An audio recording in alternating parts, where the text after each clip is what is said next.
अपनी हरकतों से बाज नहीं आ रहा पाकिस्तान। बीती रात कठुआ और सांबा सेक्टर में पाक रेंजर्स की ओर से रात भर की गई फायरिंग। बीएसएफ ने पाक रेंजर्स को दिया मुंहतोड़ जवाब। जवाबी फायरिंग में अब तक 5 पाक रेंजर्स को मार गिराया। पाक रेंजर्स ने बीएसएफ के 30 पोस्ट को बनाया निशाना। बीएसएफ ने भी की जवाबी फायरिंग।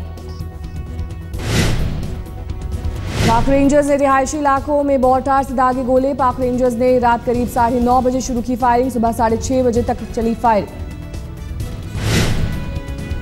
गृहमंत्री राजनाथ सिंह ने बीएसएफ को दिया निर्देश, बेवजह फायरिंग का मुंहतोड़ जवाब दें हमारे जवान।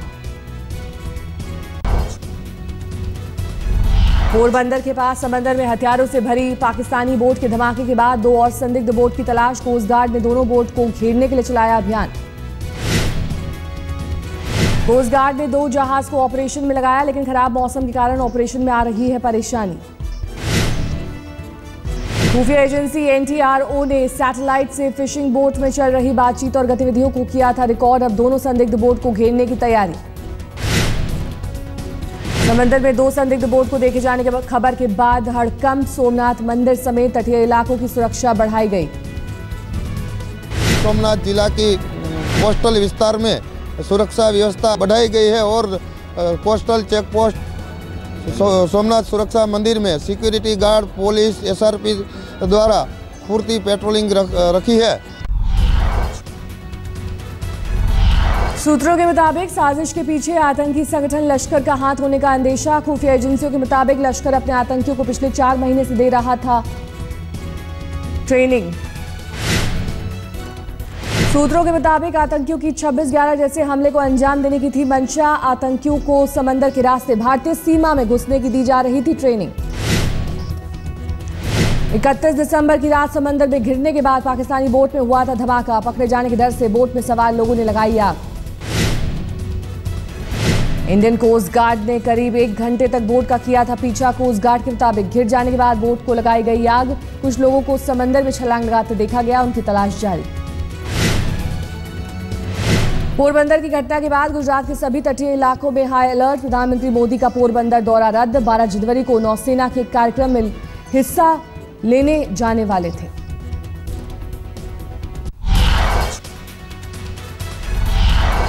बैंगलोर ब्लास्ट मामले में बिहार के गया से एक शख्स हिरासत में। एनआईए की सूचना पर पुलिस ने हिरासत में लिया। हिरासत में लिए गए शख्स का नाम रफीक। राजस्थान एटीएस और बिहार एटीएस ने रफीक का नंबर कई दिनों से सर्विलांस पर रखा था। सिवान जेल से आरजेडी के पूर्व सांसद मोहम्मद शहाबुद्दीन ने जारी की 23 लोगों की हिट लिस्ट। बिहार पुलिस की विशेष शाखा ने किया खुलासा। बिहार पुलिस की विशेष शाखा ने डीआईजी छपरा को लिखी चिट्ठी में कहा, जिन 23 लोगों की हिट लिस्ट बनी है उनमें से 2 की हत्या हो चुकी है। बिहार में आरजेडी और जेडीयू के विलय की तैयारी। 14 जनवरी को दोनों दलों के बड़े नेताओं की बुलाई गई बैठक। दिल्ली की पूर्व मुख्यमंत्री शीला दीक्षित ने किया ऐलान, मैंने सक्रिय राजनीति से निजी तौर पर संन्यास लिया। आलाकमान के कहने पर प्रचार के लिए तैयार। मेरे से जब भी पूछा गया तो मैंने कहा आप लोग तय कर लीजिए क्या किसको करना है। मैं नहीं हूँ और ना ही मेरा कोई परिवार। आज से हरियाणा के सूरजकुंड में बीजेपी विधायकों का प्रशिक्षण शिविर। गृहमंत्री राजनाथ सिंह करेंगे शिविर का उद्घाटन। 2 दिनों तक चलने वाले प्रशिक्षण में बीजेपी के सभी 47 विधायक लेंगे हिस्सा। प्रधानमंत्री नरेंद्र मोदी आज मुंबई में 102वीं इंडियन साइंस कांग्रेस का करेंगे उद्घाटन। देश विदेश से आए करीब 12,000 वैज्ञानिक आयोजन में लेंगे हिस्सा। मोदी आज मुंबई में देश के नामी बैंकरों के साथ करेंगे मुलाकात। वित्त मंत्री अरुण जेटली और आरबीआई के गवर्नर भी रहेंगे मौजूद।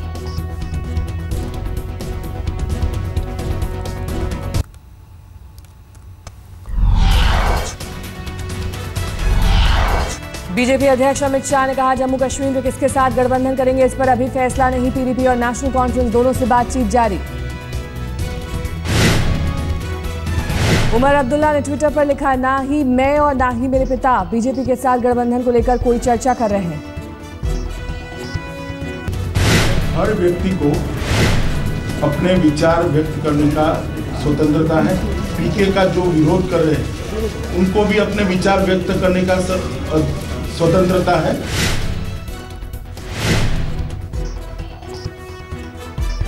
शारदा चिटफंड घोटाले में गिरफ्तार पश्चिम बंगाल के मंत्री मदन मित्रा की न्यायिक हिरासत 16 जनवरी तक बढ़ी। कोर्ट में पेशी के दौरान कहा, अगर आरोप साबित हो तो फांसी दे दे।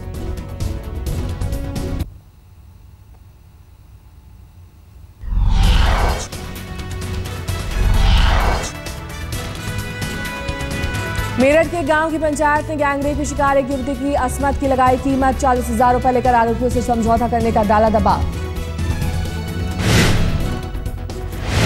पीड़ित परिवार ने पंचायत का फरमान मानने से किया इनकार। पंचायत की धमकी के बाद थाने में दर्ज कराई शिकायत, लेकिन अभी तक किसी की गिरफ्तारी नहीं। जापानी महिला के साथ गैंगरेप मामले में 5 लोग गिरफ्तार। कोलकाता पुलिस के मुताबिक अभी और आरोपियों की जारी है तलाश। जापानी महिला पर्यटक के साथ बिहार के बोध गया में हुआ था गैंगरेप। अयोध्या में महंगे शौक पूरे करने के लिए 10वीं के 3 छात्रों ने 11 साल के बच्चे से की दरिंदगी। फिरौती के लिए मासूम को किया अगवा। पैसे नहीं मिलने पर ब्लेड से काटा गुप्तांग। शरीर पर कई जगह कैंची से वार।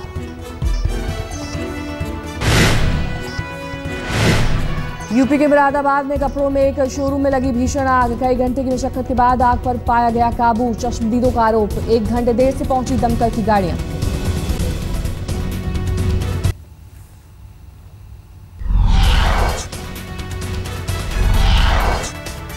शुक्रवार को नोएडा सेक्टर 15 मेट्रो स्टेशन पर चेकिंग के दौरान एक शख्स को हिरासत में लिया गया। तलाशी के दौरान मिले जिंदा कारतूस और चाकू सीआईएसएफ ने नोएडा पुलिस को सौंपा। मध्य प्रदेश में चलती ट्रेन में लूटपाट करने वाले गिरोह का पर्दाफाश। भोपाल पुलिस ने 7 लोगों को गिरफ्तार किया। गिरफ्तार लोगों में एक रेलवे कर्मचारी के साथ रेलवे के 2 पूर्व कर्मचारी भी शामिल। 1.5 महीने पहले लूट का विरोध करने पर एक महिला को इसी गैंग ने चलती ट्रेन से फेंका था। पुलिस के मुताबिक झांसी और बीना जंक्शन के बीच यात्रियों को बनाता था निशाना गैंग। पश्चिम बंगाल में छात्र संघ चुनाव से पहले टीएमसी और एबीवीपी कार्यकर्ताओं के बीच कई शहरों में हिंसक झड़प। बांकुड़ा, बीरभूम और बर्दवान में हिंसा। दिल्ली के बुराड़ी में डॉक्टर के क्लिनिक में घुसी बेकाबू इनोवा गाड़ी। हादसे के समय क्लिनिक में नहीं था कोई मौजूद। घायल ड्राइवर अस्पताल में भर्ती, नशे में होने का शक।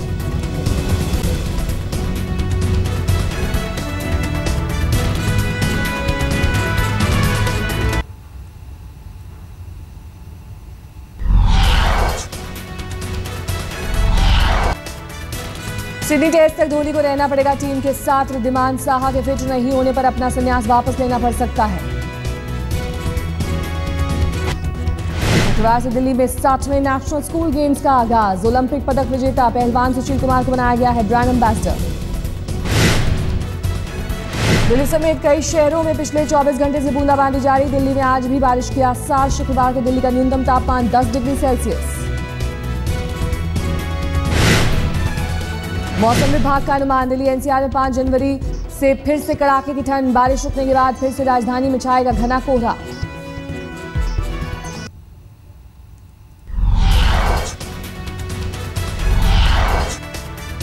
स्कॉटलैंड में तेज हवा के झोंकों ने एक यात्री विमान को रनवे से उतारा। हादसे में 4 लोगों के घायल होने की खबर।